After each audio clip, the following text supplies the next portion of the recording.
Müsағит Хабибуллин. Илшегә үлем юк.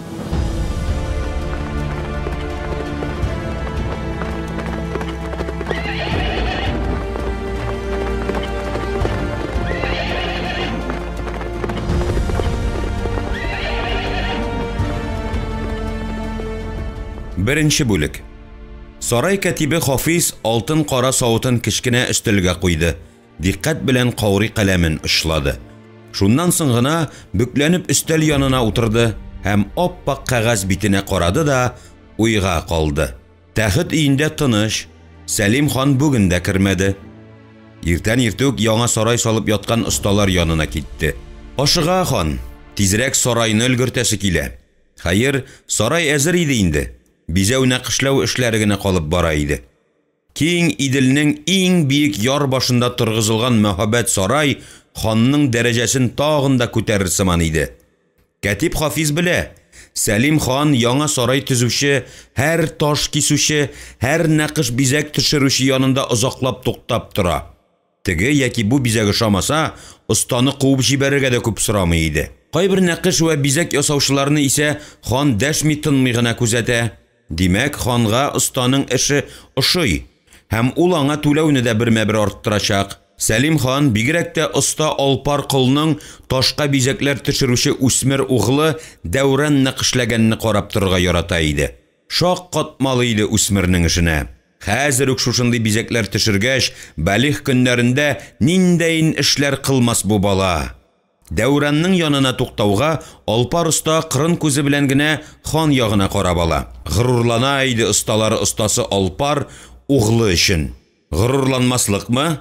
Иң оста нәкыш төшерүчеләрне дә көнләштерерлек итеп эшли. Хәер, бер дә гаҗәпләнәсе юктыр. Оста Алпар аны бу эшкә бала чактан ук өйрәтте.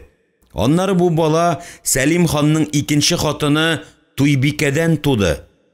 Саксин каласы Тарханы кызы Туйбикә Сәлим ханга икенче хатын булып килде. Ханның беренче хатыны өянәге тотып ята, йөри дә, жүнләп сөйләшә дә алмый иде. Әнә шуннан соң аксакаллар үгетенә таянып, Сәлим хан Туйбикәгә өйләнде. Әмма 3 ел бергә гомер итеп тә яшь хатын балага узмады. Шуңа күрә ханның дәвамы булырга тиешлеген искә алып, Сәлим хан Туйбикәсен осталар остасы Алпарга бирде дә тегеләргә никах укытты. Туйбикәнең башта моңа кәефе кырылса да, оста белән гомер итә башлагач, шәшәк аткан гөлдә янә гүзәлләнеп китте. Туфрагы уңдырышлы булдымы оста Алпар йортының, Туйбикә Сәлим ханны югалтуына мыскал да рәнҗемәде. Киресенчә, элекке иренә рәхмәтләр укыйсы килде. Бәхетнең байлык вә дәрәҗәдә түгеллеген кыл ир белән яши башлагач кына белде хатын. Аннары тәхет иясен искә төшерүнең хаҗәте дә калмады. Галиҗәнәп тиздән Кыпчак ханы Сарбай кызы Зөбәрҗәткә өйләнде. Зөбәрҗәт исә Сәлим ханга берсе артыннан берсе 2 углан табып бирде. Галиҗәнәпнең түбәсе күккә тиде. Ул гынамы? Йыллар үтүгә Зөбәрҗәте аны янә куандырды. Кыз балада тапты. Кызга исемне хан үзе кушты. Назлы гөл дип атады. Каланың түбәнешендә нәкъ шул таңда диярлек оста Алпарга биргән Туйбикә дә бала тапты. Бу хәбәр Сәлим ханга ирешкәч, ул ни куанырга, ни хәсрәтләнергә белми аптырауга калды. Ләкин ахырда куануы җиңде. Туйбикә өчен шатланды. Хатын бик тә балага узарга теләгән иде ләбаса. Һәм менә Аллаһы Тәгалә аңа да бу бәхетне бирде. Ахыр чиктә куанышка әверелгән бу хәбәрдән соң Сәлим хан кылы Алпарга ирек бирергә ымсынган иде. Ләкин тегенең китеп югалуыннан куркып, ниятеннән кире сүтелде. Болгардагы һәм Болгар каладагы иң күркәм биналарны Алпар оста торгызган иде. Болгарга килгән чит ил сәүдәгәрләре, сәяхәтчеләр Сәлим хан кылы Алпар күтәргән биналарны күрерләр иде дә таң калырлар иде. Останы сатып алырга теләүчеләр дә булмады түгел, булды. Әмма Сәлим хан якында килмәде. Оста Алпар аңа кадерле иде. Ул аңа үзенә аерым үй салырга рөхсәт итте. Ризык нигъмәтне дә үз табыныннан ким бирмәде. әмма оста алпар барбер Сәлим хан кулы булып калды. Галиҗәнәп монда да ипле шарасын тапты. Аңа Туйбикәне бирде. Күрде, білді, Туйбикә оста алпарға кияүгә шыққаш, зәмзәм суы ішкәндәй түгәрәкләнеп, тулыланып, нәфисләнеп китте. Һәм моның өстенә ханга үш иткәндәй ир бала табып куйды. Бала туганнан соң оста алпар сабырланып калды. Багучылары ханга җиткерделәр. Имеш, бала кендеген кисүгә әти кеше углының кулына шүкеш тоттырган икән. Шуңа тиңсез оста икән ул наный. Тәхеткә утыруның 3нче елында ук Сәлим хан сарай салдырырга кереште. Әлбәттә инде сарай салуны осталарның остасы алпарга йөкләде.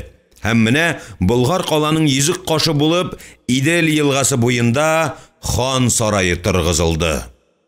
Инде ниһаять бизәү эшләре бетеп бара. Бизәү эше вак мәсьәлә түгел, сарай йөзе, хан йөзе, ил йөзе. Шуның өчен булса кирәк, Сәлим хан көн аралаш диярлек сарайны бизәүчеләр янына килде. Килгән сайын оста янында Туйбикәне күрде. Күрде дә хатынның гүзәлләнеп китүенә, бала тапкач шын мәгънәсендә шәшкә атып китүенә сокланып карады. Гәрчә ничә ел үткән булса да, Зүбәрҗәте шул еллар эчендә ханга 3 бала табып биргән булса да, Сәлим хан кайчандыр үз хатыны булган Туйбикәгә тансыклап карады. Юк, бу тансыклавы хатынны сагынудан түгел, хәтта көнләүдән дә түгел. Хатынының бала табып үстерә башлагач, яхшы якка үзгәрүеннән гаҗәпләнү тойгысы гына иде. Аллага шөкер кылырлык. Зүбәрҗәте табып биргән 2 угланы балигъ булды. Сәлим хан аларга 2 каласын бирде, әмир итте. Хәзер инде әнә үзләре угланнар үстерәләр. Моның янына Назлы гөле җитеп килә. Насип иткән булса, аны да кияүгә бирер. Яшь әле, өлгерер. Кыз картаймый, бал искерми диләр. Гомумән, ата-бабаларыннан үзгә буларак, Болгар тәхетенә утыргач, Сәлим хан күп нәрсәгә иреште. Иң мөһиме, күрше Үлдәмир кенәзе белән төрле сәбәпләр аркасында бозыла сүтелә килгән, кайчак хәтта теге яктан да, бу яктан да яу белән генә беткән солыхны яңартты. Ул гынамы, икенче угланы Илһамга кенәз нәселеннән Мари атлы кәләш алып кайттырды. Шулман жайык елгалары буена кирмен калалар салдырды. Төньяк көнбатыш шикләрне кан кушу белән ныгыткач, Сәлим хан көньяк көнчыгыш тарафына игътибар итте һәм күрде. Төрки халыклар белән шикләнгәнгәме, бөтенләй сакланмый икән ул яклар. Бу эшкә ул күрше тирәләреннән җәберләнеп я булмаса, бөтенләй тар-мар ителеп, ил суларыннан куылып җибәрелгән, туган ил җирләрен ташлап, Болгарга килеп сыйнырга мәҗбүр булган Кыпчак ыруларын кабул иткәч кереште. Кыпчак вә Болгарны тел вә гырыф гадәттән айырып булмый. Шуның өчен бу кыю һәм батыр халыкны болгарлар үз араларына алдылар. Сәлим хан аларга авыл утырырга урын, мал-туар үрчетергә болынлы елга буйларын, иген игәргә җир бирде. Шул ук вакытта Табгач, Бухара, Рум, Кияү кала, Халмград, Үргәнеш, хәтта Дәмәшк калалары белән сәүдә итүне тагын да җанландырып җибәрде. Иң мөһиме шул иде янә. Сәлим хан тәхеткә утыргач, берәү дә зурдан кубып Болгарга яу килмәде. Үлдәмир кенәзенең зур булмаган дружиналары шик буендагы авыл кирмәннәрне борчып киткәләсәләр дә, зурдан алып орышмадылар. Угланы Әмир Хаҗи төньяк көнбатыш тарафтагы шикләрне ныгыту исәбе белән Казан елгасының өске ягынарак кирмән салды. Үлдәмир кенәзенең көчәеп китүеннән курка калган Ширмеш биенә дә кала кирмәнен ныгытырга булышты. Сәлим хан тынышка калгач, күптәнге хыялы булган яңа сарай салуга кереште. Ниһаять, менә сарай да өлгереп килә. Сарайның тәмамлануын күрергә хан белән ханбикәгә ияреп, кызлары Назлы гөл дә килгән иде. Беренче тапкыр шунда күрде хан кызы Назлы гөлне оста алпар углы Дәүран. Күрде дә таң калды. Шундайын гүзәл иде хан кызы. Үсмер егет кыздан күзен ала алмый торды. Мәгәр үзендә ханбикәнең зәһәр карашын тыйып, шундук эшкә кереште. Күңеле хан кызында, күзләре төшергән бизәктә иде егетнең. Аның каравы, анасы тарафыннан ниндидер тыю сизеп, Назлы гөл Дәүран остага игътибар итми калмады. Егетнең йөзендә дә, шәчләрендә дә таш оны, он хәтта киршән булып углан останың каш кирфекләренә дә кунган иде. Сәлим хан оста егет салган бизәкләргә карап торды да, киләчәктә менә кем Болгарда мәхәббәт биналар торгызыр дип әйтеп куйды. Бәлкем, атасының нәкъ менә шул сүзләреннән соң хан кызы Назлыгөл оста егеткә игътибар иткәндер. Ни генә булмасын, шул көннән алып Назлыгөл әтисенәме, әнисенәме ярып, сарай бизәүчеләр янына килергә ияләште. Килә-килүгә хан кызы оста егет янына ашыкты. Кызны күрүгә егетнең дә йөрәге күбәләк канатлардай талпынып куя торган булды. Дәүран атлы үсмер дә кыз килмәгән көннәрдә кәефсезләнде, шарасыз калып, хан килеп керәсе капкага карады. Кызны күрмәгән көннәрдә эше эш, ашы аш булмады. Буй җиткереп килсә дә, балалыктан узмаган, Болгарда бер билекле кеше Кәтип Хафиздан дәресләр алган хан кызы Назлыгөл мәхәббәтнең ни икәнен белә иде инде. Мөгаллиме аңа еш кына мәхәббәт хакында хикәятләр бәян итте. Ул гынамы, кызның йөрәген тагында җилкендереп, көннәрдән бер көнне Сөләйман Сувариның Нурларның яктылыгы, серләрнең хаклыгы китабыннан матур-матур сөю вә сөелү хакында мисаллар укыды. Шуның белән кыз йөрәгенә тагында ялкын өстәде. Хан кызы Назлыгөл оста егет төшергән бизәкләрне көннәр буена карап торыр иде дә. Анасы ирек бирмәде. Ханбикә Зөбәрҗәт кызы Назлыгөлне бер дә оста егет янында тотасы килми. Аны бирдән тизрәк алып китү ягын карый иде. Көн туып сарай карарга килгәч, хан кызы Назлыгөл оста егет янына ашыга. Янына хан кызы килеп басуга, оста егет аңа сизелер-сизелмәс кенә сирпелеп ала. Кирфекләрен кагып кына исәнләшә һәм шул карашы белән хыялый гашыйк кызның йөрәгенә ут өсти иде. Әбит бер тапкыр гына карап алды. Йөрәк лепер-лепер килә башлады. Тикмәгә генә укытучысы Кәтип Хафиз бер күзгә күз карашып алу 4 мәгънәне аңлата дип әйтми икән. Йөрәк ачкышын, күңел теләген, жан тиңлеген, әйтер сере барлыгын. Шушы карашы белән оста егет аңа йөрәк ачкышын бирде. Күңел теләген аңлатты. Жаны тәне белән аңа тартылуын сиздерде. Әйтер сүзе барлыгын төшендерде. Тел белән әйткән сүзне барысы да ишетә, барысы да аңлый. Күз карашын исә бары 2 кеше генә аңлый. Кызы Назлыгөлнең оста егет белән серле итеп карашып алулары Зөбәрҗәт ханбикәне тәмам шигырыннан чыгара язды. Башкалар кыз белән егет арасында ни булганны аңламадылар, хәтта әтиләре Сәлим хан да гамсыз калды. Әмінә ана кеше буларак, ханбикә Зөбәрҗәт эшнең нидә икәнен шундук сизенеп алды. Каударланып, кайту ягына кайыра башлады. Әлбәттә инде кызын да калдырмады. Мәгәр ни сизгер ана булса да, ул да соңга калган иде. Кыз йөрәгенә оста егетнең мәхәббәт угы кадалган иде инде. Кайтып барганда үч иткәндәй кыз анасыннан сорап куйды. Инәй, бу оста егетнең аты ничек икән? Ат тагын аңа Кыл ул балакай, атаң кылы, атасы да кыл иде, бусы да кыл. Әдәм баласы булгач ди укытучым, кыл булса да аның аты була ди. Сиңа аның аты кирәк би балакай. Анасы да кылмы? Анасы бардыр бит инәй. Нигә сиңа аның анасы тагын дип, кызның кулыннан тартып куйды ханбикә Зөбәрҗәт. Мин анасын беләм инәй, укытучым әйтте. Белгәч нигә миннән сорыйсың? Нигә башым катырасың?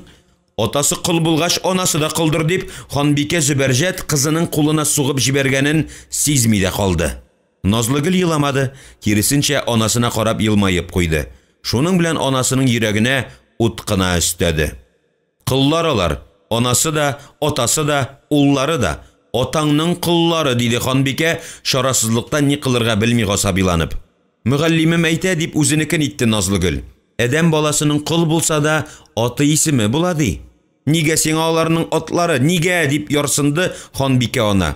Мин аларны син әйтмәсәң дә беләм анам, диде Назлыгөл. Белгәч, нигә анаңны тинтертәсең кыл исемен сорап? Ханбикә кызының кулыннан алып әйдәргә иткән иде, тегесе кулын тартып алды да, йөгерә атлый алдан китеп барды.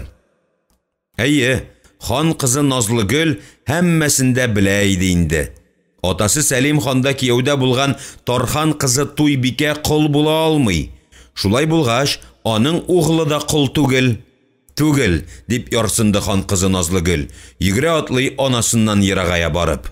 Ханбикә Зөбәрҗәт ир заты Сәлим ханны берәүгә дә көнләмәде. Мәгәр күңел күгендә ханның икенче хатыны Туйбикәгә карата һәр чак нидер пысқып торды. Ялкыны да, төтене дә юк иде бу көнләүнең. Әмма күңелдән дә китмейде. Инде янә Туйбикәнең буй җиткереп килгән угылын да күргәч, җитмәсә, кызы Назлыгөл гелән аның янына ашкынгач, бер-берсенә үз итеп елмаешулары күз алдына килгәч, Ханбикә Зөбәрҗәт ни кылырга белми йөдәп калды. Күңел күгендәге моңа кадәр пысқып кына торган көнләү галәмәте дөрләп китте. Хәтерен актара башлагач, янә хикмәтле хәлләр исенә төште. Бит ул Назлыгөлне тапкан төндә Туйбикәнең дә тулгагы тотып ятуын ишетеп, Сәлим хан сарай кендек әбисен аңа җибәргән иде. Хәтер күген яшен яшнәгәндә янә бер хәл телеп үтте. Хан кендек әбисен икенче көнне дә Туйбикәгә җибәргән иде. Ул вакытта хәле хәл иде. Зөбәрҗәт тәгаен игътибар итмәгән иде. Ә ул әнә ничек тора яши килеп чыга икән. Ә бит шул гомердә күпме сулар акканда, күпме чишмәләр шылтыраган. Хан һаман оныта алмый күрәсең Туйбикәсен. Күрә бит, сизә бит Ханбикә Зөбәрҗәт Сәлим ханның оста угылга битараф булмыйча бер төрле горурлану кичергәнен. Шулай булмаганда ни тамаша кылып соклана оста егет эшенә. Азмы андый бизәк төшерүчеләр Булгарда? Назлыгөле ни кылана? Оста егеттән күзендә алмый. Ханбикә Зөбәрҗәт бүген кызы Назлыгөлдә оста егеткә карата булган мәхәббәтнең гөл чәчәккә бөрләнүен күрде. Ул белә иде, бу әле ихлас мәхәббәт түгел, самими, сәдәхади, балалык мәхәббәте. Иллә бала күңеленә төшкән шушы гөл көннәрдән бер көнне балкып чәчәк атып куйса, ни кылырсың? Куркуы, үз-үзен тыя алудан гаҗиз калып, кызның кулына сугып җибәрүе бары тик шуннан иде. Әйе, хан кызы Назлыгөл һәммәсендә белә иде инде. Атасы Сәлим ханда кияүдә булган Тархан кызы Туйбикә кол була алмый. Шулай булгач, аның угылы да кол түгел. Түгел, дип ярсынды хан кызы Назлыгөл, йөгерә атлый анасыннан ерагая барып. Ханбикә Зөбәрҗәт ир заты Сәлим ханны берәүгә дә көнләмәде. Мәгәр күңел күгендә ханның икенче хатыны Туйбикәгә карата һәр чак нидер пысқып торды. Ялкыны да, төтене дә юк иде бу көнләүнең. Әмма күңелдән дә китмейде. Инде янә Туйбикәнең буй җиткереп килгән угылын да күргәч, җитмәсә, кызы Назлыгөл гелән аның янына ашкынгач, бер-берсенә үз итеп елмаешулары күз алдына килгәч, Ханбикә Зөбәрҗәт ни кылырга белми йөдәп калды. Күңел күгендәге моңа кадәр пысқып кына торган көнләү галәмәте дөрләп китте. Хәтерен актара башлагач, янә хикмәтле хәлләр исенә төште. Бит ул Назлыгөлне тапкан төндә Туйбикәнең дә тулгагы тотып ятуын ишетеп, Сәлим хан сарай кендек әбисен аңа җибәргән иде. Хәтер күген яшен яшнәгәндә янә бер хәл телеп үтте. Хан кендек әбисен икенче көнне дә Туйбикәгә җибәргән иде. Ул вакытта хәле хәл иде. Зөбәрҗәт тәгаен игътибар итмәгән иде. Ә ул әнә ничек тора яши килеп чыга икән. Ә бит шул гомердә күпме сулар акканда, күпме чишмәләр шылтыраган. Хан һаман оныта алмый күрәсең Туйбикәсен. Күрә бит, сизә бит Ханбикә Зөбәрҗәт Сәлим ханның оста угылга битараф булмыйча бер төрле горурлану кичергәнен. Шулай булмаганда ни тамаша кылып соклана оста егет эшенә. Азмы андый бизәк төшерүчеләр Булгарда? Назлыгөле ни кылана? Оста егеттән күзендә алмый. Ханбикә Зөбәрҗәт бүген кызы Назлыгөлдә оста егеткә карата булган мәхәббәтнең гөл чәчәккә бөрләнүен күрде. Ул белә иде, бу әле ихлас мәхәббәт түгел, самими, сәдәхади, балалык мәхәббәте. Иллә бала күңеленә төшкән шушы гөл көннәрдән бер көнне балкып чәчәк атып куйса, ни кылырсың? Куркуы, үз-үзен тыя алудан гаҗиз калып, кызның кулына сугып җибәрүе бары тик шуннан иде.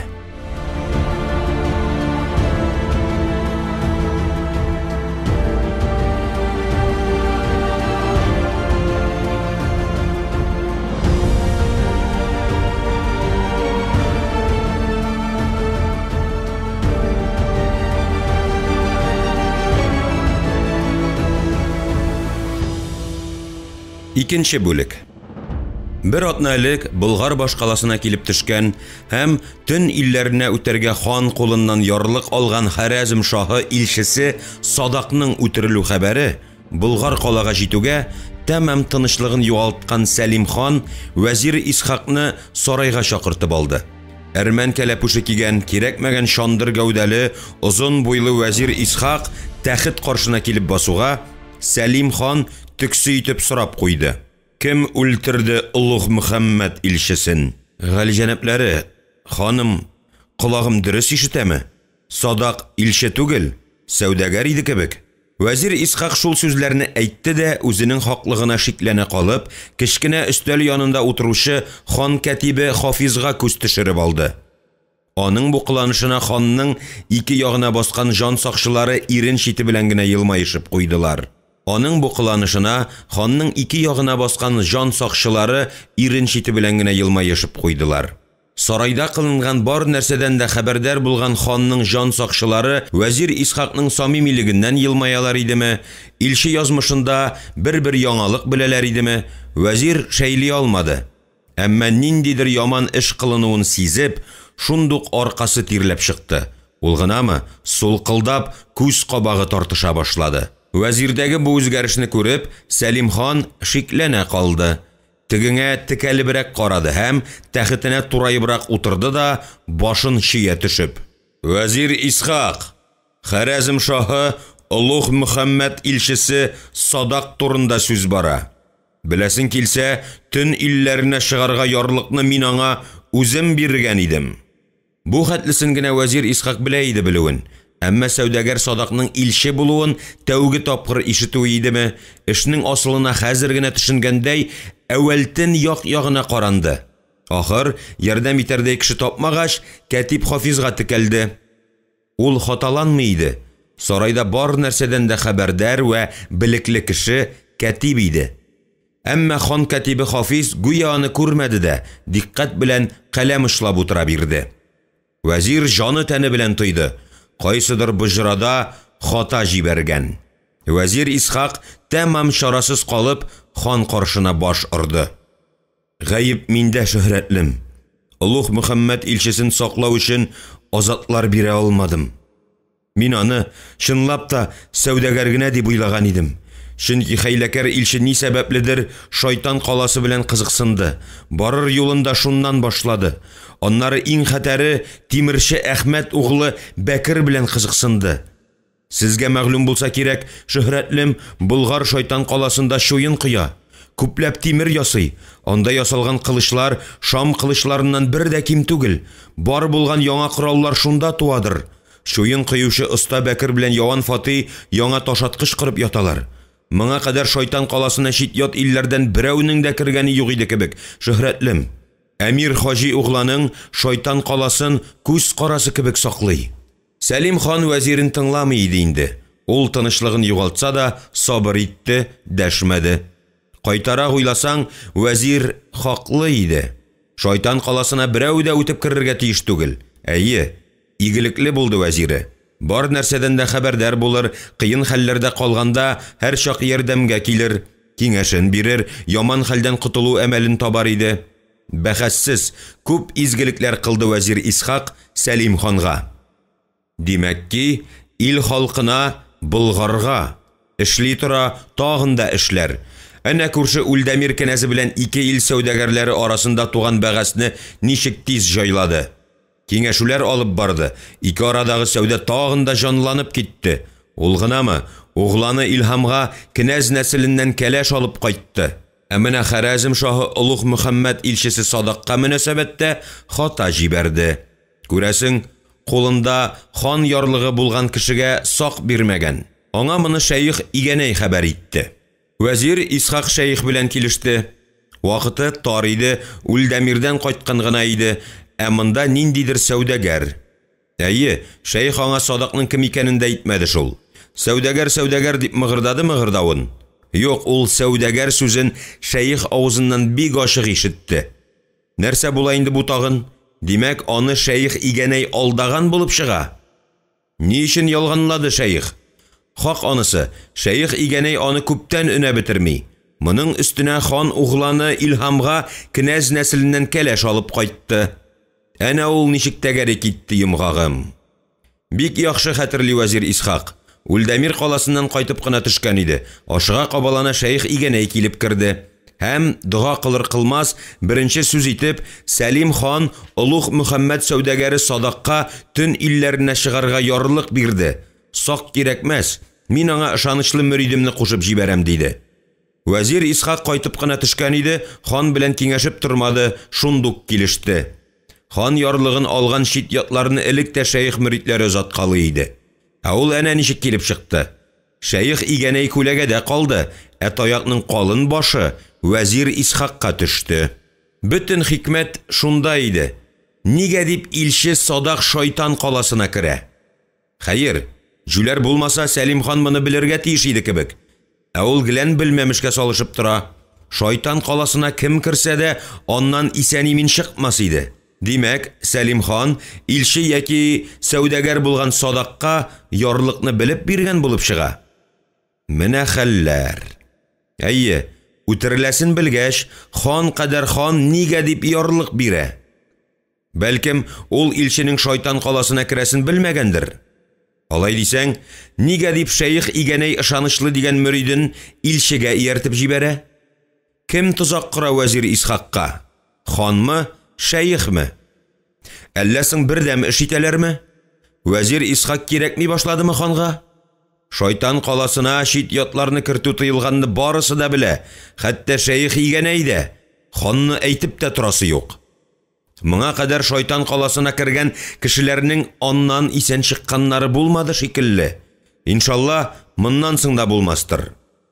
Болгар дәүләте нинди хан гына түрә булып утырмасын, шуен кыю серен сакларга тиеш.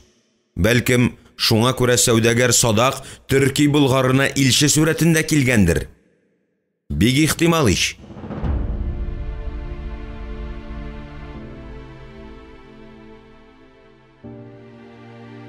Илчегә үлем юк дигәннәр борынгы төркиләр. Болгар аны бозды. Соңы хәерле була күрсен. Ә бит моңа кадәр Төрки Булгарына килгән илче һәр чак исән-имин кайтып китәр иде. Бүген исә ил туранда булмаган хәл кылынды. Тәңре каргышлары төшмәгәй Булгарыбызга. Бу хәлдән хәтта хан үзе дә курка калган. Үтерүчене таптырасы килә. Таптырып жан тынычлыгы табармы? Аннары илчене үтерүче угланың Әмир Хаҗи булса нишләрсең, Сәлим хан? Угланыңа ашуың куптымы? Угланың белән ни кылырың белмим. Ә менә бүтән икән, ике дә уйламый башын кистерерсең, я булмаса дар агачына астырырсың. Тик менә сәер хәл.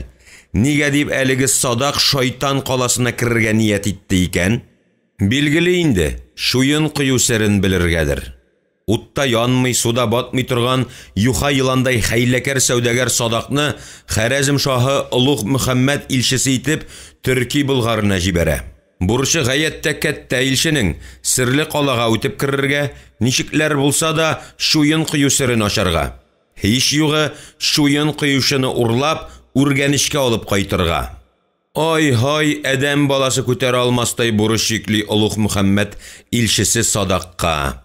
Ярый, мең бәлә белән үтәде дә ди шаһ бурычын илче Садак. Иленә кайтып китте ди. Шуннан ни? Әйе, кем бирә илче Садакка ярлыкны? Хан үзе. Кем гаепле булып кала инде бу очракта? Сәлим хан түгелме? Мәсәлә ачык. Хәрәзм шаһы бик сорагач, бик үтенгәч, Сәлим хан каршы килә алмаган. Гәрчә илченең шайтан каласына керәсен белсә дә. Хан моның белән ике максатка ирешә. Угланына шик төшерә, вәзирен гаепли. Угланны гаепләү максаты ераккарак юнәлгән, хәтер кәсәсенә салып куймалы. Ә менә вәзирне бүген үк гаепләп була. Сак бирмәгән. Илчесенең үлемен ишетсә, Улуг Мөхәммәдтән мәрхәмәт көтмә.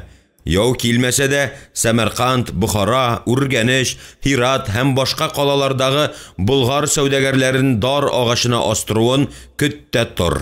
Моның ахыры ни белән бетәсен яхшы абайлый булса кирәк, Сәлим хан. Шуңа күрә тизрәк чарасын күрергә тели. Андый гыйбрәтле хәлләр элек тә Булгарда булгалаган.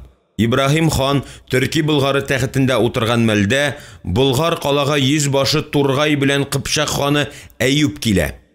Ни өчен килә Дала ханы Болгар калага? Төрки Болгарына.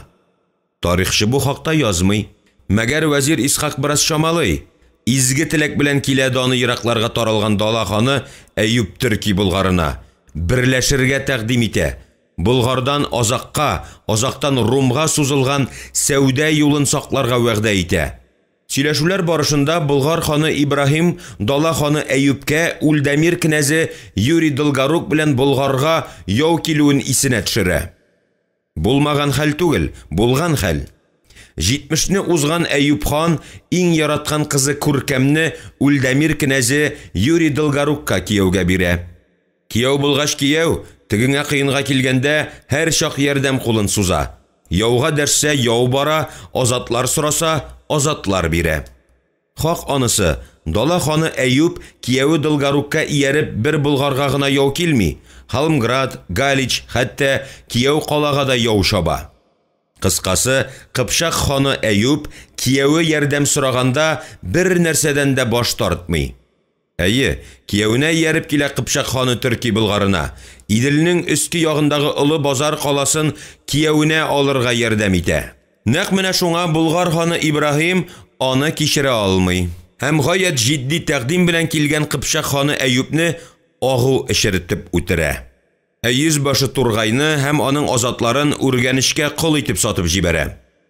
Берәүләр Ибрахим хан Кыпчак ханы 70 яшьлек Әйүпне агулап үтергән диләр, икенчеләре базга ташлаткан имеш дип сөйлиләр.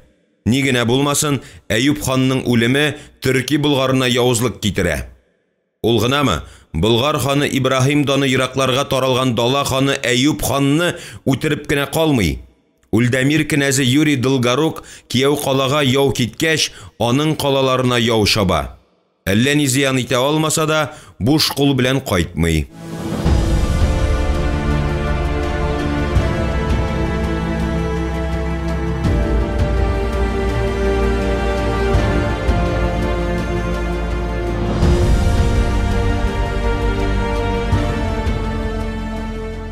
Ибрахим хан Төрки Болгары тәхетендә утырган мәлдә Болгар калага йөзбашы Тургай белән Кыпчак ханы Әйүп килә. Ни өчен килә Дала ханы Болгар калага? Төрки Болгарына. Тарихчы бу хакта язмый. Мәгәр вәзир Исхак бераз шамалый. Изге теләк белән килә даны еракларга таралган Дала ханы Әйүп Төрки Болгарына. Берләшергә тәкъдим итә. Болгардан Азакка, Азактан Румга сузылган сәүдә юлын сакларга вәгъдә итә. Сөйләшүләр барышында Болгар ханы Ибрахим Дала ханы Әйүпкә Үлдәмир князы Юрий Долгорук белән Болгарга яу килүен исенә төшерә. Булмаган хәл түгел, булган хәл. 70-не узган Әйүп хан иң яраткан кызы Күркәмне Үлдәмир князы Юрий Долгорукка кияүгә бирә. Кияү булгач кияү, тегеңә кыенга килгәндә һәр чак ярдәм кулын суза. Яуга дәрсә яу бара, азатлар сораса, азатлар бирә. Хак анысы, Дала ханы Әйүп кияүе Долгорукка ияреп бер Болгарга гына яу килми. Халмград, Галич, хәтта кияү калага да яу шаба. Кыскасы, Кыпчак ханы Әйүп кияүе ярдәм сораганда бер нәрсәдән дә баш тартмый. Әйе, кияүенә ияреп килә Кыпчак ханы Төрки Болгарына. Иделнең өске ягындагы Олы Базар каласын кияүенә алырга ярдәм итә. Нәкъ менә шуңа Болгар ханы Ибрахим аны кичерә алмый. Һәм гаять җитди тәкъдим белән килгән Кыпчак ханы Әйүпне агу эшертеп үтерә. Йөзбашы Тургайны һәм аның азатларын үргәнешкә кол итеп сатып җибәрә. Берәүләр Ибрахим хан Кыпчак ханы 70 яшьлек Әйүпне агулап үтергән диләр, икенчеләре базга ташлаткан имеш дип сөйлиләр. Ни генә булмасын, Әйүп ханның үлеме Төрки Болгарына явызлык китерә. Ул гынамы, Болгар ханы Ибрахим даны еракларга таралган Дала ханы Әйүп ханны үтереп кенә калмый. Үлдәмир князы Юрий Долгорук кияү калага яу киткәч, аның калаларына яу шаба. Әллә ни зыян итә алмаса да, буш кул белән кайтмый. Бәйрәм ашы кара каршы диләр. Кияү кала тәхетендә калган Юрий Долгорук угланы Андрей Боголюбка васыят итеп әйтеп җибәрә.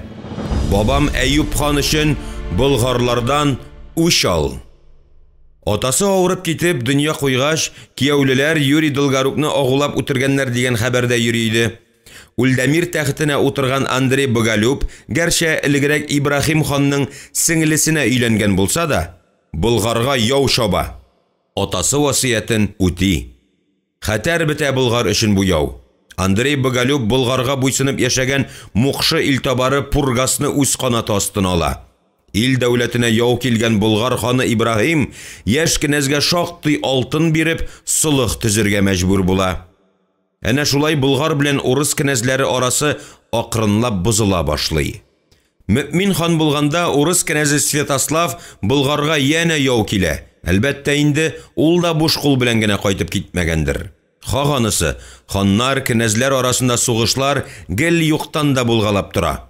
Берәүләре тәхет бүлешә, туган белән туган орыша, икенчеләрен күрше байлыгы кызыктыра, өченчеләренә җир су җитми, дүртенчеләренә көтүлекләре аз тыела, бишенчеләре данга сусаудан яу шаба, алтынчылары базар бүлешә, җиденчеләренә хатын-кыз сәбәпче була.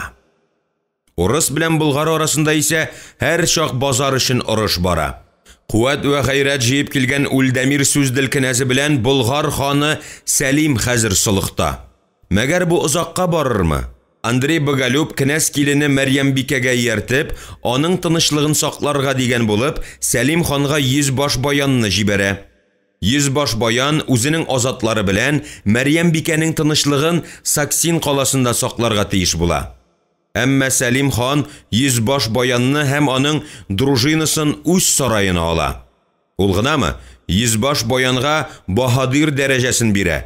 Аның үтенечен тыңлап, Болгар калага ширкәү салырга рөхсәт бирә. Бу хәлне ишеткән Андрей Боголюб күршесе Сәлим ханга олау-олау бүләк җибәрә. Бүләкләр белән бергә Габбас атлы епископ та килеп төшә. Епископ Габбасның Болгарга килүе Болгар калада гелән бәйрәм төсе ала. Христиан динендәге әрмәннәр, греклар, ягъни болгарлар үзләре әйтмешли, яваннар, урыслар, христиан динендәге болгарлар ширкәү тирәсенә җыелып, 3 көн гыйбадәт кылалар. Юрий Долгорук кенәз заманында ук Болгар калада үз урамын булдырган Ульдамир каласының бай сәүдәгәре Күчтем шушы җайдан файдаланып, Сәлим хан казнасына 3000 алтын кертә. Ширкәүне күтәргән Болгар осталарына уч тутырып алтын түли, үз дине өчен җаны фида булган сәүдәгәр. Шушы көннән алып, Болгар кала өстендә якшәмбе көн саен даң-даң шаң суга башлыйлар. Мөселман мәхәлләләрендә яшәүче болгарларның моңа эше пыша. Шәйх Игәнәй исә тәмам ярсына, ханга каршы халыкны кытырта башлый. Ә үзе йокыдан кала, мәгәр әллә ни кыра алмый. Сәлим хан шәйх мөритләрен бик тиз тынычландыра. Якшәмбе көн килгән саен фитнә куптарыга җыенган шәйх Игәнәй мөритләрен тынычландырырга Сәлим хан Баян баһадирны җибәрә. Ширкәү ягына йодрык күрсәтеп, шәпшегән һәм шаулашкан кешеләр арасыннан 1-2 мөритне сөңгегә алгач, халык бик тиз тарала. Кемнең дә хан зинданында шәрисе килми күрәсең. Шушы көннән алып 2 дин арасында күзгә күренмәгән, әмма күңел күзенә һәр чак күренеп торган яман сугыш башлана. Болгарның Айдархан заманыннан ук ислам динен кабул итә башлавын искә алып, шәйх Игәнәй Улуг Мөхәммәдкә хат яза. Шәйх Болгар ханыннан зарлана. Шулык вакытта кайбер серләрне дә шишә. Әйтик, шуен кыя башлау Төрки Болгарында дәүләт сире дип игълан ителгән була. Әнә шул сер шәйх Игәнәй хаты аша Хәрәзм шаһы Улуг Мөхәммәдкә ирешә. Илче Садакның нәкъ шул максат белән Болгарга килүе аңлашыла булса кирәк. Иллә хан каршында басып торган вәзир Исхак бу хәлне белми. Ул бер нәрсәне әйбәт белә. Күршең белән тату яшә, сәүдә ит, күк астында барыбызга да урын җитәрлек. Шуның өчен ул Ульдамиргә барды, шуның өчен көн-төн кайгыртып йөрде. Борынгы бабаларыбыз бик дөрес әйткәннәр. Күрше хакы, Тәңре хакы. Димәк, күрше хакы Алла хакы икән. Явызлык исә Болгарга һәр шак явызлык китерде. Менә тагын бер яман явызлык кылынды. Илче кадәр илче үтерелде.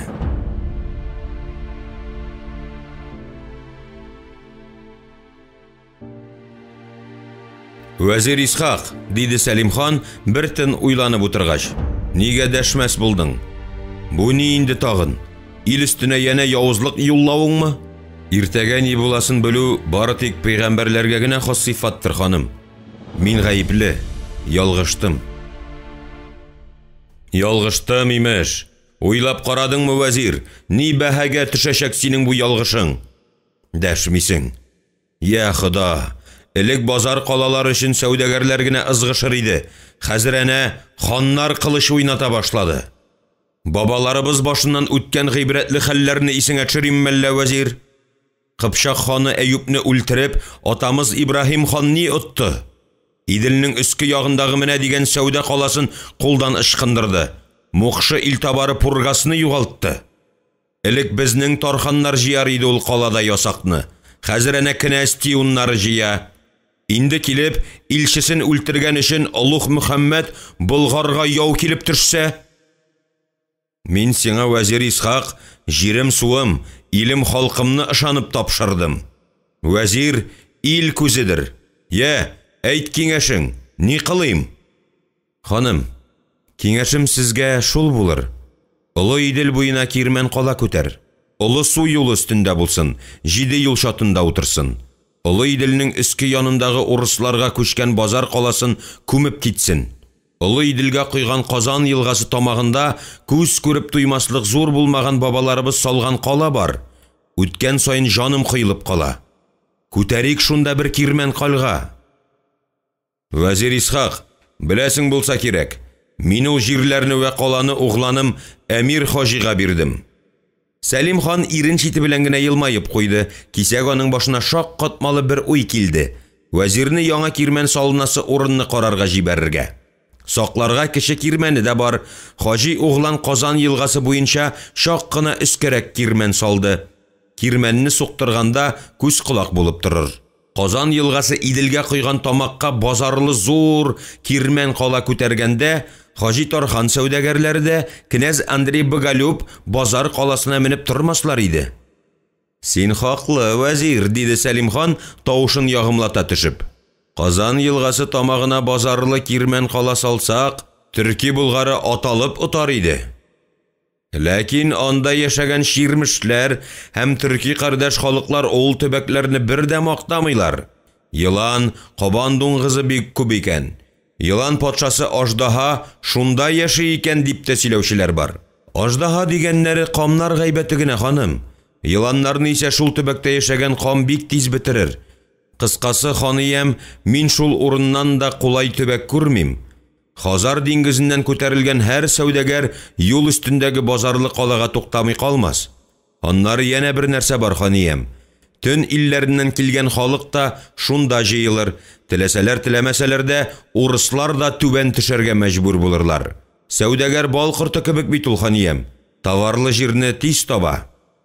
Хош, вәзирем, ышандыкта ди сиңа. Кәтип Хафиз әйтә, вәзиргә 10 сыйфат хас булырга тиеш ди.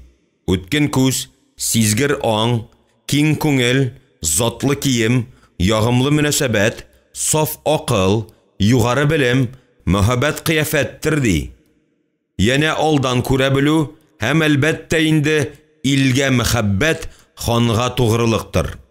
Кала кадәр кала салу, авыл торгызу түгел, вәзирем. Акча кайдан алырбыз? Ханым, угланың Әмир Хаҗида бүген 7 кала торгызырлык байлык бар.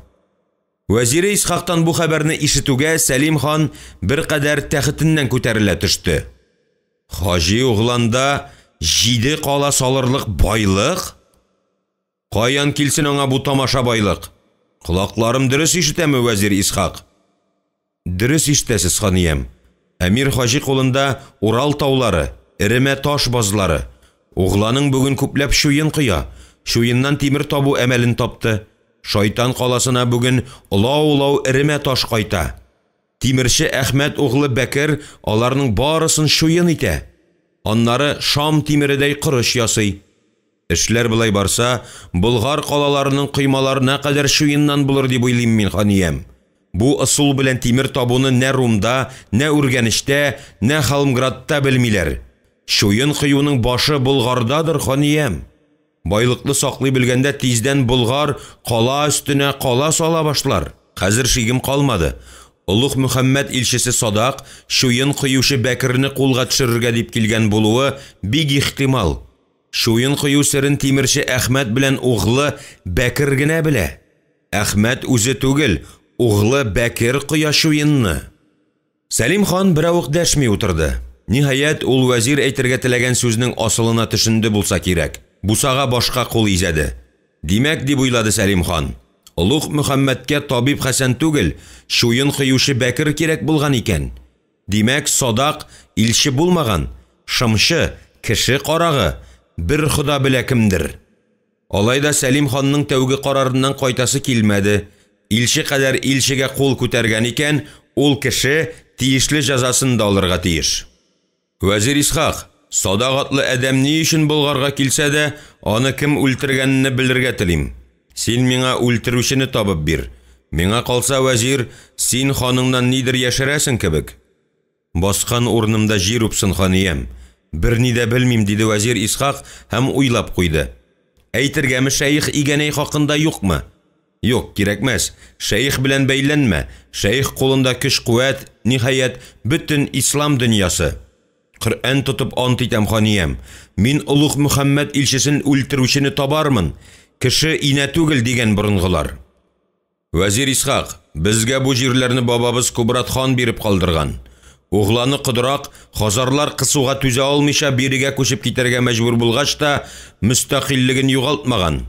Ул гынамы? Идел, Жайык, Шулман, Агидел, Ука, Зия, Ык елгалары буйларында бабаларыбыз килгәнче көн күргән төрки кардәшләребезнең ырулары берләшеп алган. Яна да Ширмеш, Угыр һәм бүтән кабиләләр белән дуслашып, сәүдә итә башлыйлар. Ахыр тыгыз элемтәгә керә, дәүләт оештыра. Болгар куәтләнеп киткәч, кала өстенә кала торгыза. Табгач, Рум, Үргәнеш, Кияү кала, Халымград калалары белән сәүдә итә башлый. Болгар иген-игә, мал үрчетә, тире или, бал жыя, балавыз сыга, сумала кайната, балык җилеме җитештерә, кием тегә, туқыма җиткерә, ук сөңге ясый, хәзрәнә шуен кыя. Болгар җыйган ашлыкны Румнан, Халымградтан килеп алалар. Ата-бабаларыбыз биреп калдырган кара туфраклы уңдырышлы җирләребезне, базарлы калаларыбызны саклау өчен гаскәр кирәк. Беләсеңдер, вәзирем, Ибраһим хан Үлдәмир кнәзе Юрий Долгорук белән базар бүлешә алмый яшәде. Без исә аларның хаталарын кабатламаска тиешбездер. Минем берәү белән дә ызгышып яшисем килми. Улуг Мөхәммәдкә хыянат иттек. Илчесен үлтердек. Улуг Мөхәммәднең кулы озын, Болгарга гына җитәр. Әүвәл аягы керсә, ахыры үзе килер. Шуңа күрә буйрам, шик буенда торучы баһадирларга шаптарлар җибәр. Бүгеннән алып, шик аша бер генә сәүдәгәр дә, бер генә дәрвиш тә чыкмасын да, кермәсен дә. Кыен хәлдә калдык без синең белән, вәзир Исхак. Гаеп миндә, шөһрәтлем. Кичерә күрегез. Сине кичереп кенә илгә иминлек килсә икән ул, вәзирем. Хак әйтәсез, шөһрәтлем. Хаклык, саклык билгесе. Җир телсез булса да, ил күзсез була алмый. Ил күзе син булырга тиеш идең, вәзирем. Без барыбыз да кыйблага карап намазга утырабыз. Аллаһы Тәгаләгә изге сүзләр яудырабыз. Ә күңелләребез сафмы? Ул хакта уйлап та карамыйбыз. Я Аллам, тәүбә дигез, шөһрәтлем. Әдәм баласының йөрәк телен белсәң икән ул, вәзир Исхак, диде Сәлим хан уйга калып. Бираздан дәвам итте. Кем Болгарны саклый бүген, вәзир? Кыпчак, урыс азатлары да йөз башлары. Кайда Болгар үзе, ни белән шөгыльләнә? Сату итә Болгар, һөнәр иясенә әверелеп китте. Тегүче, тире иләүче, тимерче, ташчы, сәүдәгәр, һич югы бал җыя. Алайда булмаса, дәрвишлек кыла. Куасы иде ага базардагы бөтен дәрвишне төн илләренә, үгетләсеннәр иде изге дингә күчәргә кара халыкны. Шәйх игәнәй каршы. Имеш, дәрвиш халкы изге вә хыялый руханилардыр. Аларны рәнҗетсәң, безгә генә түгел, ил өстенә Аллаһы Тәгалә каргышы төшәр дип зарлана. Ил кайгысы калмады Булгарда, вәзир. Менә син үзең кем идең? Минем вәзирем? Атаң кем иде? Без Тураннар ханиям, бик борынгы халык. Бу хакта бөек фарсы шагыйре Фирдәүси дә язып калдырган. Борынгы кытайлылар безнең бабаларыбызны зәңгәр күзле төркиләр дип атаганнар. Бу хакта Әбу Гали Сина да язган шикелле, төркиләргә сәдәлек вә хәйләкәрлек хас дип әйтә. Һәр халык иртәме соңмы балалык дәврен кичерә, вәзир. Әйе, таякка атланып шабу малайлар уеныдыр. Ефәккә төренү, алтынга күмелү хатын-кыз хыялыдыр. Артык товарын сатучы аша озату сәүдәгәр ялгышыдыр. Дәрәҗәле урын, мул хезмәт хакы куштаннар теләгедер. Орышта көчсез дошман белән очрашу баһадирлар хыялыдыр. Тынычлык вә иминлек ханнар хыялыдыр, вәзир. Тыныч яшәргә омтылган сайын аны бузарга теләүчеләр ишәя бара. Сез хаклы, шөһрәтлем, бердәмлек югала бара. Әнә энегез Мөхәммәд Галим бәк нишләде? Кул астыгыздан качып, Кыпчак ханы Янтакка барып илышты. Көннәрдән бер көнне энең Мөхәммәд Галим бәк бире таба кузгалмагае. Шуңа күрә әйтүем моны, ханиям. Казан елгасы тамагына салынасы кирмән базар төбәге генә булып калмасын иде. Ул кирмән дә булсын иде. Ил терәге булырдай кирмән торгызылса, Булгарның куәте тагы да артыр иде. Миңа калса, угланыгыз Әмир Хаҗиның Казан кирмәнен шул төбәккә күчерергә кирәк. Яңа урындагы кирмәннең диварлары, манаралары таштан булсын. Булгар остага бер кайчанда мохтаҗлык кичермәде. Яна бер киңәшем бар, ханиям. Ул хакта үзегезгә генә әйтер идем. Киңәшеңә әйтерсең, вәзир. Дала төлкесе Янтакны исемә төшереп ачуым чыгардың әле. Ни җитмәгән тагын аңа? Булгар тәхетен энемә алып бирергә җыенам әллә тагын? Энем Мөхәммәд Галим бәккә изгелек кылмадым дигән кешенең теленә тилше чыгар. Нә малы, нә җире, нә кирмәне булмаган көйем мин аңа Саксин каласын бирдем. Суар каласында ышандырырга җыенган идем. Юк, канәгать булмады, баш күтәрде. Башын диванага салып йөргән өчен халык үзенә Карак Галибәк дигән кушамат такты. Илгә әйләнеп кайтса, Карак Галибәкнең башы минем сөңге шында булыр. Сәлим хан тәхет бүлмәсендә калган бердән бер кеше Кәтип Хафизына таба борылды. Син ни әйтерсең бу хакта, Хафиз? Уйлаганым шулдыр, ханиям. Бер акыл иясе 6 ширүең булганчы, алтын вәзирең булсачы дип әйткән. Хак әйткән. Ә менә син, вәзир Исхак, алтын була алмадың. Я, хәзер киңәшең әйт. Хафиз, булмаса син чыгып тор. Вәзир Исхак Кәтип Хафизны күз карашы белән ишеккә кадәр озатып куйды. Шуннан соң гына якыная төште. Ханиям, борынгы бабаларыбыз кала кирмәннәрен мәңгеләштерү өчен кала торгызыласы төбәккә хан нәселеннән ир бала корбан иткәннәр. Гафил булганнар бабаларыбыз, вәзир. Иллә сүзеңдә хаклык бар. Борынгылар һәр нәрсәне ихластан эшләгәннәр. Мин бу хакта уйлап карармын, вәзир. Уйлап карармын. Булгар каласына да, баш калага да ир бала корбан ителмәгән, ханиям.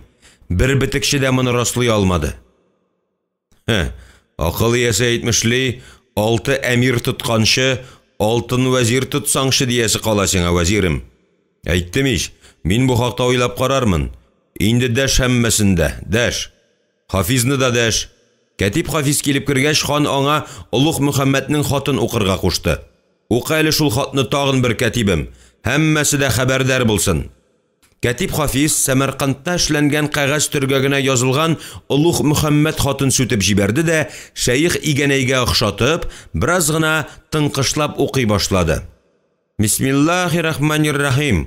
Туран дөньясында Улуг дан тоткан, илаһи әмрләр биреп халкы вә илен бәхетле иткән, шөһрәткә ия төрки Булгар ханы Ру кан кардәшем Сәлим ошбу хатны Хәрәзм шаһы Улуг Мөхәммәд юллый. Кыш теле хәтлегенә хатымны җанын фитнәгә салырлык дәрәҗәгә җитеп, сәне якын күргән илчем Садак тапшырыр. Ру кардәшем Сәлим, без икебез дә ислам күге астында 7 елга, 7 тау, 7 дала илләрендә яшибез. Безнең иман, тел вә гырыф гадәтләребез генә түгел, гызыр зарларыбыз да бердер. Хөрмәткә лаеклы адәмнәрнең дан дәрәҗәсен күтәрүдер вә күрше күлән кан кардәшләргә игелек кылудыр. Хактыр, Туран ил табарлары һәр чак киң күңелле, юмарт, гадел вә ярдәмчел булдылар. Шуңа күрәдер күрәсең, Аллаһ Тәгалә безгә һәр чак мәрхәмәтле булды. Игелегеннән ташламады. Язган итсә, киләчәктә дә ташламас. Иншалла, иман китергән һәр адәм үз теләгенә ирешер. Аллаһ Тәгаләнең кодрәте зурдыр, сөбхандыр. Илшем Садакның төн илләрен күрәсе килә. Шуңа рәхим итеп, шул тарафларга чыгарга ярлык бирерсең. Гызырымның беренчесе шулдыр. Бер хакыйкать бардыр. Аллаһ Тәгалә безгә шах дәрәҗәсен бирсә дә, сәламәтлегебезне үз кулына тапшырган. Сырхаулап торам. Ашаганым аш түгел, эчкәнем бал дигәндәй, дөньядан ям, яшәүемнән тәм тапмый башладым. Хак Тәгалә якты дөньядан берәүнең дә тәкъдире җитмичә киткәне юктыр. Өмет белән яшим, өмет итәм. Үткән айда урнысы җмахта була күрсен. Син җибәргән аты даны Туран дөньясына таралган табибым Таҗетдин Булгари вафат булды. Үргәнешкә төкле аягы җиңел кулы белән килгән иде. Авыр туфрагы җиңел булсын. Рукан кардәшем Сәлим, сез һәр чак гызыр иткәнгә иман игелек кылып, яманлыкны тыеп, яхшылыкны яклап хакимлек иттегез. Икенче гызырым шулдыр. Сарайыңда мәрхүм Таҗетдин Булгаринның энесе Хәсән ибн Юнус табиблык итә икән. Рәхим илля итеп җибәрсәңез иде ушбу адәмне мәнем кырма. Үтенешем кире какмасаңыз, Аллаһ Тәгалә берне ике итеп кайтарыр. Амин. Тазаррых кылып, газиз өметләр итеп, Харәзм шаһы Улуг Мөхәммәдтер.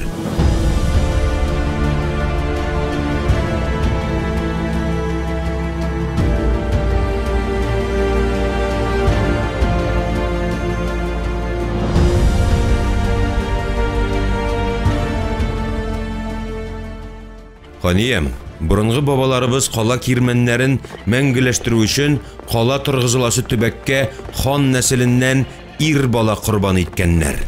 Гафил булганнар бабаларыбыз вәзир. Иллә сүзеңдә хаклык бар. Бурынгылар һәр нәрсәне ихластан эшләгәннәр. Мин бу хакта уйлап карармын, вәзир. Уйлап карармын. Булгар каласына да, баш калага да ир бала корбан ителмәгән ханиям. Бер битекче дә моны раслый алмады.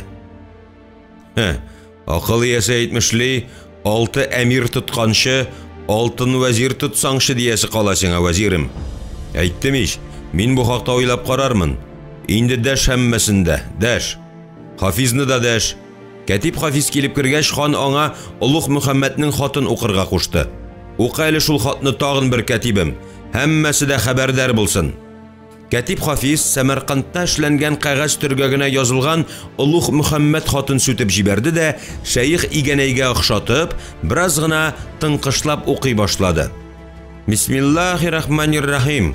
Туран дөньясында Улуг дан тоткан, илаһи әмрләр биреп халкы вә илен бәхетле иткән, шөһрәткә ия Төрки Булгар ханы Рукан кардәшем Сәлим ушбу хатны Харәзм шаһы Улуг Мөхәммәд юллый. Кыш теле хәтлегенә хатымны җанын фитнәгә салырлык дәрәҗәгә җитеп, сәне якын күргән илчем Садак тапшырыр.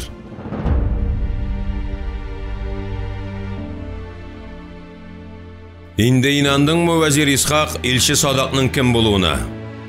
Ә син аны шымчы, тимерчебезне урларга килгән карак иттең. Буйрам, Улуг Мөхәммәд илчесе Садакка кул күтәргән кеше атна 10 көн дигәндә сарайым зинданында булсын. Аннары шәшкә бәйрәменә князь Андрей Боголюбны чакырт. Яна тагын бәйрәм үтүгә базарлы кала төбәген карарга китәрсең. Үзең белән суар казыйны Кәтип Хафизны алырсың. Әйе, уланнар да кушылыр. Баһадир баян озата барыр. Минем үз азатларым да бар, ханиям. Үзеңнекеләрне калдырып торырсың. Гали белән Булат яңа кала нигезен үз күзләре белән күрсеннәр. Сәлим хан бер тын уйланып торды да, һәммәсенә күз йөртеп чыккач. Өстәмә буйрыгым Баян Баһадир кулындагы хатта булыр. Хатны анда баргач кына ачып укырсыз. Үтә кушканны, вәзир. Вәзир Исхак барысына да төшенде. Сәлим ханның теләге изгедә, яңа кала салынасы төбәктә. Калганын уйларга кыдрәте җитмәде вәзир Исхакның. Шулай уганың киңәшен тотарга исәпләдеме хан? Я Худам, тагын ни белән бетәр бу хәл? Тикмәгә генә борынгылар ханнарга уй киңәшең әйткәнче, уй теләгең белдер дип әйтмәгәннәр. Шөһрәтлем, уланнар нигә кирәк анда? Вәзир хан аягына төште. Хаталандым мин, ханиям. Тор, вәзир, шатланасы ит. Мин киңәшеңне тотарга карар кылдым. Барысы да син дигәнчә килеп чыкса, урының ил түрендә булыр. Угылың гына түгел, оныкларың да хан түреннән төшмәсләр. Вәзир Исхак әкрен генә күтәрелде, шулай ук күндәм генә ишеккә таба кузгалды. Сабыр ит, вәзир, диде Сәлим хан. Вәзир Исхак ханга таба борылды, янә баш иде. Тыңлыйм, Шөһрәтлем. Әллә киңәшең тотып, ялгышлык кыламмы, вәзир? Бер хакыйкать бар, ханиям. Гаепле бер, гаепләүче икеләтә гөнаһлыдыр. Беренчесен кабул иттегез. Инде тагын бер киңәшем тыңлагыз. Җибәрмәгез табибыгыз Хәсәнне Улуг Мөхәммәдкә. Ул сезгә аны кире кайтармас. Гарәпләр әүвәл үз сәламәтлегеңне сакла, аннары илеңне дигәннәр. Вәзир Исхак, ханыңа тагын бер әйтер сүзең бармы? Кичерә күрегез, Шөһрәтлем. Мин биредә бары тик канат кагучы гына. Сез ошучы вә ошыртучыдыр. Сәлим хан каударланып көмеш кыңгыравын зиңләтте. Шунда ук хан каршына бусага баш камай килеп басты. Ни буйрасыз, ханиям? Шәйх Игәнәйне, табиб Хәсәнне, баш казый Ишкулны һәм ханбикә Зөбәршәтне дәш. Тиз йөре, бер аягың монда, бер аягың анда булсын. Дөрес кыламмы дигәндәй Сәлим хан кәтибе Хафиз ягына күз төшереп алды. Теге диккать белән нидер язып утыра иде. Яза бирсен дип уйлады Сәлим хан. Аннары укырмын. Кәтиб Хафизны сарай ел язмашысын Сәлим ханга угланы Әмир Хаҗи табып бирде. Берәүләр Хафизны әүвәл Багдад султанында китап күчерүче, берәүләр битекче булып торган, өстәвенә султанга мәдхияләр укыган дип әйтәләр. Икенчеләре тәгаен белексез итеп күрсәтергә тырышалар. Имеш, кем кулындадыр кылшура булган икән диләр. Кәтиб Хафизның тәрҗемәи хәлен Сәлим хан да рәтләп белми иде. Иң мөһиме шул: кәтиб билекле, галим кеше, төпле киңәшче, акыл иясе. Әмма сарай кәтибе Хафизның кем икәнен белүче бердән бер кеше Әмир Хаҗи иде. Кәтиб Хафиз Багдад султанында да хезмәт итмәгән, хатчы да, китап күчерүче дә булмаган. Гәрчә бу эшләрне һәр чак башкарып килсә дә, ул нигездә китап җыючы иде. Китап сатып алу өчен ул төрле эшләр башкарды. Битекче дә, язу күчерүче дә, тимерче дә булды. Әмир Хаҗи исә аны тимерче алашыгыннан табып алган иде. Көннәрдән бер көнне угланы Әмир Хаҗига Сәлим хан килеп керде. Керде дә угланы Әмир Хаҗида китап күчереп утыручы Хафизны күреп, икенче көнне үк сарайга илтеп куярга буйрык бирде. Шарасыз калган Әмир Хаҗи атасына каршы сүз әйтә алмады. Хафизны төятте дә йөгение белән сарайга озатты. Сәлим хан монда аны кәтибе итте. Һәм китаплар күчерүчеләргә идарә итү белән бергә ханлык ел язмасын алып баруны йөкләде.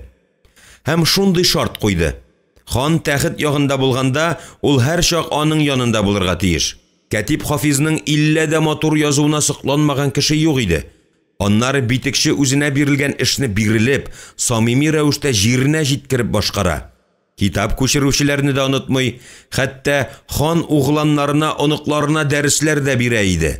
Кыскасы, Хафизның тырышлыгын күреп, Сәлим хан куанып бетә алмады. Аның хезмәт хакын арттырды, сарай өчен китап алуны да аңа йөкләде. Шул заманнан бирле базарда хан кәтибе Хафизны күрә башлыйлар. Кәтиб янында һәр чак хан казначысы булыр, Хафиз алган китаплар өчен түләр, ә хезмәтчеләр алар алган китапларны капшыкларга тутыра барырлар иде.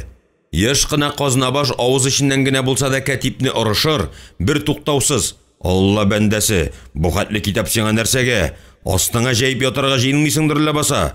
Алай дисәң, тышлары каты", дип сукраныр иде. Әмма аны кәтиб Хафиз ишетмәс тә тыңламас та иде. Яңадан яңа китаплар табар, алыр һәм хан сарайына алып кайтыр. Хан китапханәсенең шүрлекләрен яңа китаплар белән баетыр иде. Әнә шулай кәтиб Хафиз хан сарайына бик тиз ияләшеп китә. Ул хезмәт хакы турында уйламый диярлек. Аңа яңа китап булса, шул бик җиткән. Җыйган акчасын бары тик китап алырга гына тота. Кәтиб Хафиз сарайдагы берәү белән дә дуслашып китә алмады. Казнабаш белән исә ул үзен бик яман тотты. Анысы хәтта Сәлим ханга да зарланып алды. Имеш, кәтибе шамажай белми, әмма хан казна башын тыңларга да теләмәде.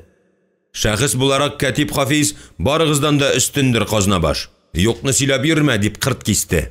Казнабаш телен тешләргә мәҗбүр булды, чөнки хан хаклы иде. Сарайда Кәтиб Хафиз кебек үз эшен җиренә җиткереп башкаручы юк диярлек.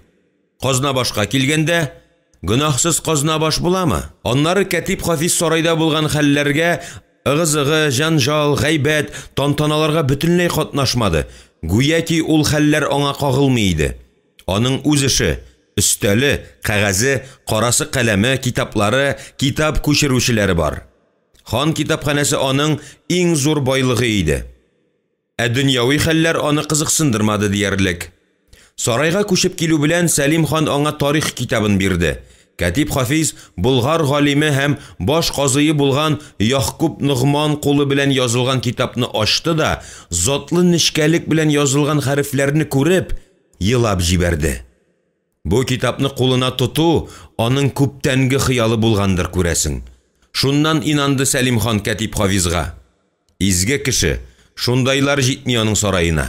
Кәтиб Хафиз өчен шул көннән алып китаплар дөньясындагы хәлләр киңәя барды. Сарайда булып торган хәлләр көннән-көн тарая барды. Ул шул кадәр бирелеп эшләде ки, гүя аның янында кешеләр дә юк иде. Гүя ниндидер шәүләләр генә йөри.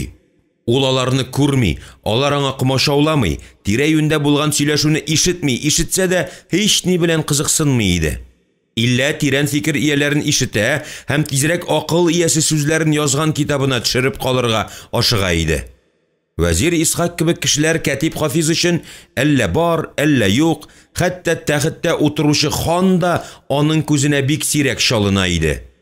Ул аларны күрмәде. Бердән-бер игътибар иткән кешесе Бусага баш Камай иде. Бәлкем Кәтиб Хафиз башкаларга игътибар итмәгән кебек, аңа да игътибар итмәс иде. Әмма Бусага баш Камай шамасыз карсак һәм юан гәүдәле. Аяклары кыска булу сәбәплеме, ул атлап йөрми, гүя ки тәгәрәп йөри кебек иде. Авызы зур, иреннәре калын, тешләре сирәк, әйткән сүзен бер тыңлауда гына аңлап бетермәле түгел. Хәер, Хафизга аның сүзләрен аңлау да кирәкми иде. Аны Бусага баш Камайның кыяфәте, килеш-килбәте кызыксындыра иде. Сәйре шул булыр. Ул бер кайшанда ханнан кайтарып сорамас, гелән кушканны гына эшләр. Бәлкем нәкъ менә шуңа гамсездер, шулай пошмаганга юандыр. Кайчак Кәтиб Хафизга Бусага баш Камайны каршы кайтарып сорамаган өчен генә Сәлим хан үзенең сараенда тотадыр кебек тоела иде. Ни генә булмасын, Сәлим хан аны бик сирәк ачулана. Хәтта бик ачуы килгәндә дә тегенең кыланышыннан чыдый алмый көлеп җибәрә иде. Кыскасы, Сәлим хан өчен Бусага баш Камай да әллә бар иде сарайда, әллә юк. Шуның өченме кеше белән күзгә күз сөйләшергә кирәксә, барчасын куганда да Хафиз белән Камайга сүз катмас иде Сәлим хан. Бүген исә вәзир белән икәүдән икәү генә калырга теләгәч, хәтта Хафизга да чыгарга кушты хан. Ни әйтте хан вәзир Исхакка, яисә вәзир Исхак ханга? Кәтиб Хафиз өчен сер булып калды. Бу хәл тикмәгә генә түгел иде. Шуңа кисәк гасабиланды, шуңа хафага калды Кәтиб Хафиз. Иллә ашыкмаска булды. Сабыр төбе сары алтын ди халык. Әүвәл ул Сәлим ханның хәйләсен белергә тиеш. Ул арада сарайга шәйх игәнәй килеп керде. Шәйх өстендә аппак җилән, башында аппак шалма, аягында ак булгари итекләр иде. Тәмам гүрдән чыккан диярсең бу шәйхне, диде кәтибе ишетелерлек кенә әйтеп Сәлим хан.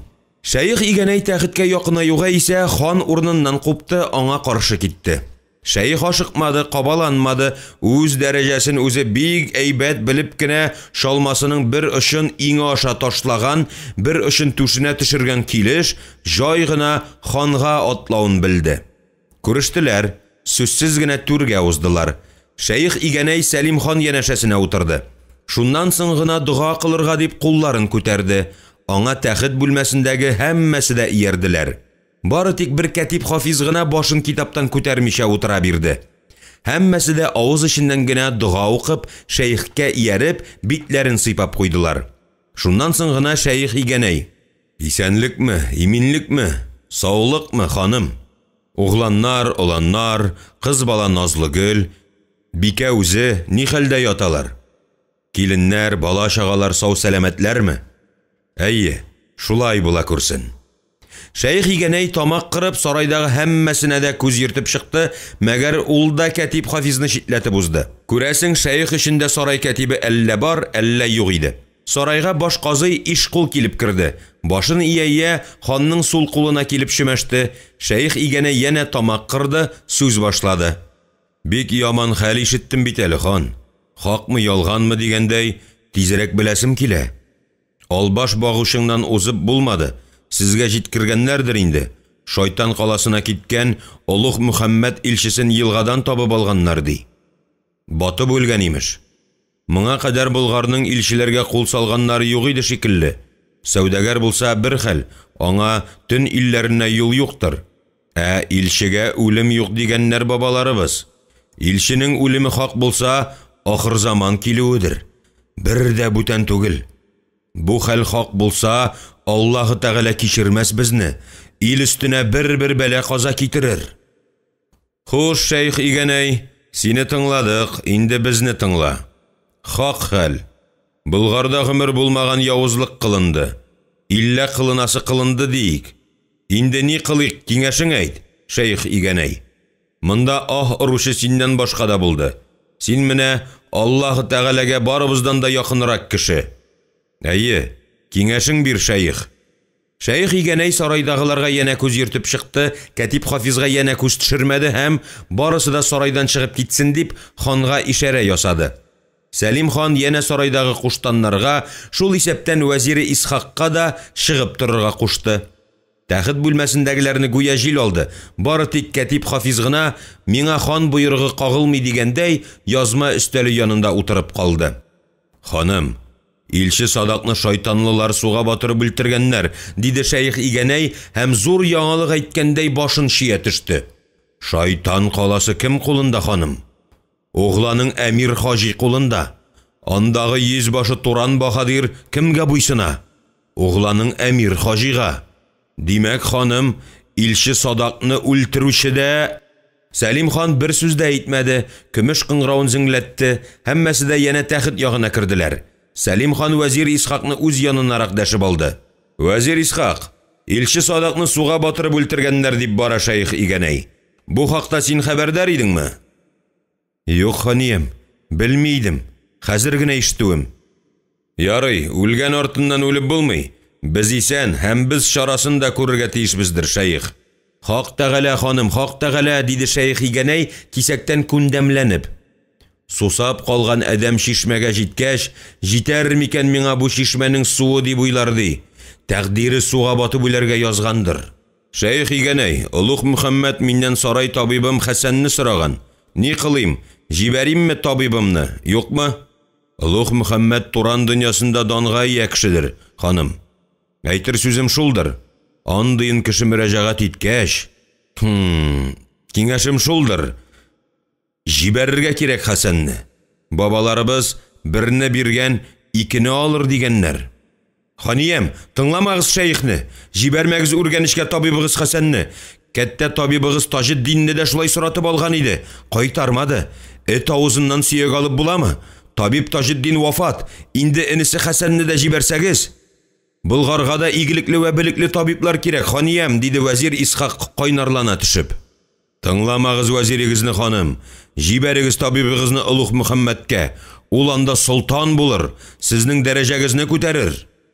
Чит илләрдә солтан булганчы, үз илемдә ултан булсамчы дигән борынгылар, Шәйх Игәнәй, диде көтмәгәндә Кәтип Хафиз. Бу хәлгә барчасы да шок катты, хәтта Сәлим хан да. Әмма кәтибе белән килешеп, аның ягына карамый гына вак-вак итеп ияк кагып кына куйды. Ул арада сарайга җилләнеп ханбикә Зөбәрҗәт килеп керде. Сарайдагы һәммәсе дә, хәтта хан үзе дә аяк үрә бастылар.